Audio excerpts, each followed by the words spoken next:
Welcome to Edit with Emmy. I'm Emmy. Why don't you grab a cup of tea or coffee and come sit down with me?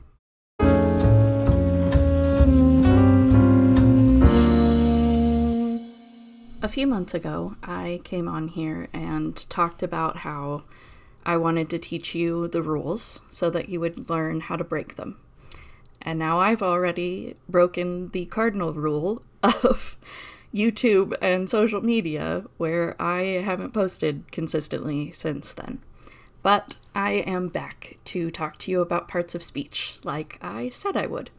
So, I have already written a blog about this. If you would like to go read it, it's on my blog, Edit with Emmy. I have that linked in my YouTube bio. But we're going to talk about it now, so you don't have to go anywhere. Sit down with that cup of tea or coffee that I just told you to grab and come learn about parts of speech. Parts of speech is a really convoluted way of saying types of words. Parts of speech, I don't know why we call it that, but in high school you probably learned they are the building blocks of sentences. They are what help you to communicate what you need to communicate through your story, through your sentences. And in order to build good sentences, you need to understand those building blocks. So, the first two that we need to talk about are the fundamentals.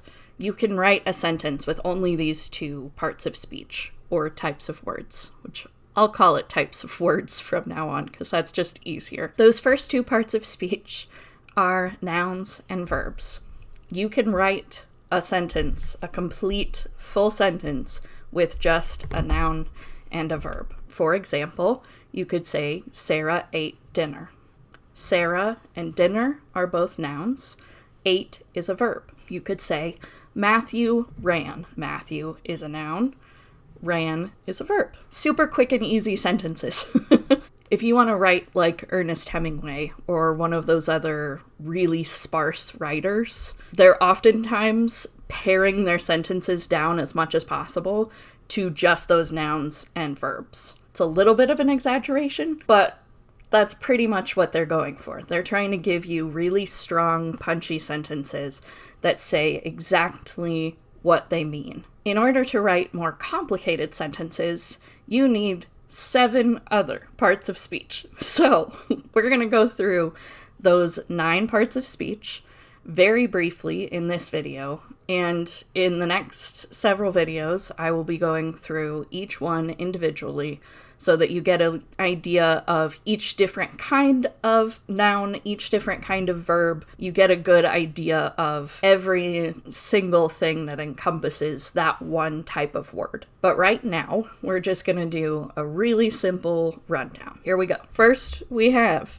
nouns. Nouns are a person, place, thing, or idea. Essentially, if you're naming something that is tangible, like my video camera here, or my fingers, my hair, my microphone, my husband's office chair back here, me, I'm a noun, Emmy is a noun. Anything that is tangible is going to be a noun. Even the names of countries, people's names, places' names, a stuffed animal, your food, basically everything that you can see, touch, and experience. Sometimes nouns can also be ideas, but we'll get more into that in the noun-specific video. Then we have verbs. Verbs are words that describe an action or a state of being. These are the words that give your sentence movement, that tell your reader what your character is doing. Are they running, dancing, singing, playing, eating, talking to a friend? If you are trying to explain an action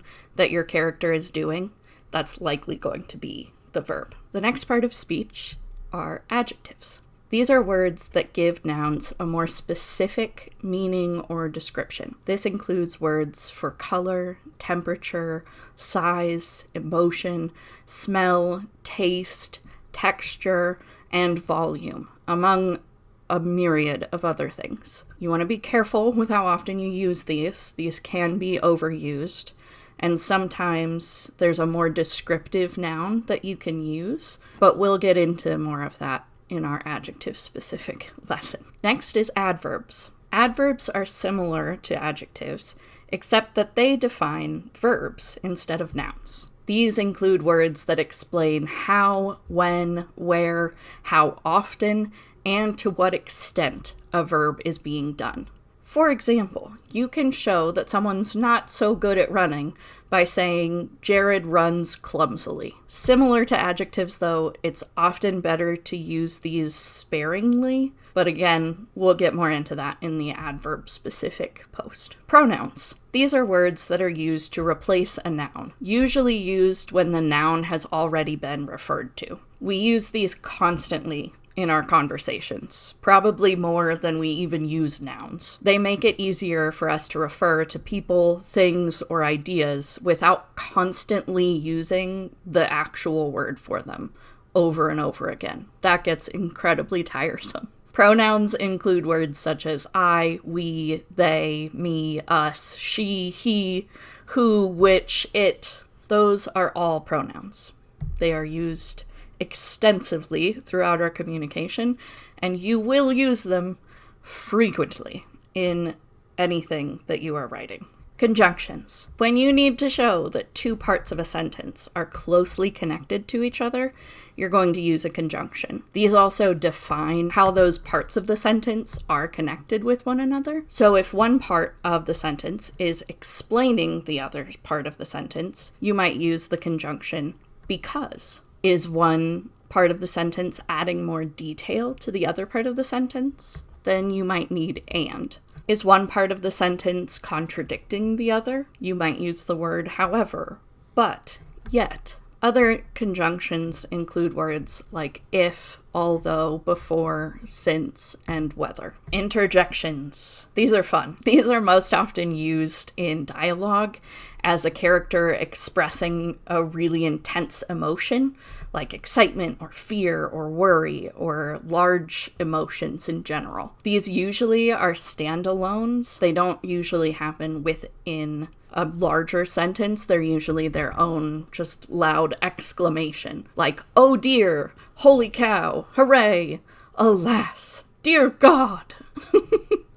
These are really fun because they add some extra emotion to your character. They give a little bit of extra life to what is happening in front of your reader. Prepositions are similar to conjunctions. They're kind of a connector word that often describes the position of a person, place, or thing, as in the position of a noun in the sentence. So if you're wanting to tell your reader where something is or its connection to something else, you'll use a preposition. Prepositions are an incredibly prolific kind of word. We have 150 different prepositions, so they get a little bit confusing. But here are some examples of ones we use all the time. In, to, from, with, for, at, by, after, across, near, onto, without, underneath, around, things of that nature. Prepositions are very confusing, so we will get into those later. A lot of English teachers will tell you, oh, prepositions are those little connector words. But as you heard from the examples that I gave you, some of those words are without, around, underneath. Underneath is not a small word.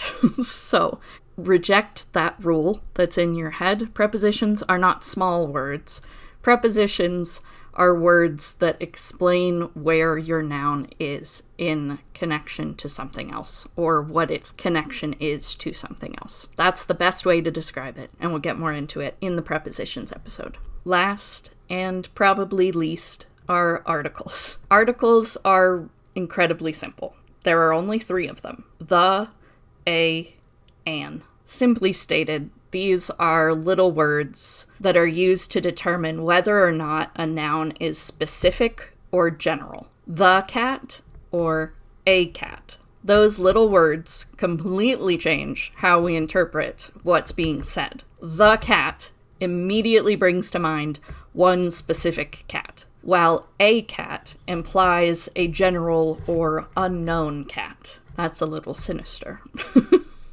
Now you know all 9 parts of speech, or as I like to call them, types of words, because that makes more sense to the general public. Each of these parts of speech is more complex, as I stated earlier in the video. And so we will have 9 more videos going more in depth into each of these types of words. There's only so much room in your brain for all of this information. So just let it sink in. Let all those 9 types of words that you learned sink into your brain over the next couple weeks. And I will be back with a more in-depth video on nouns next time.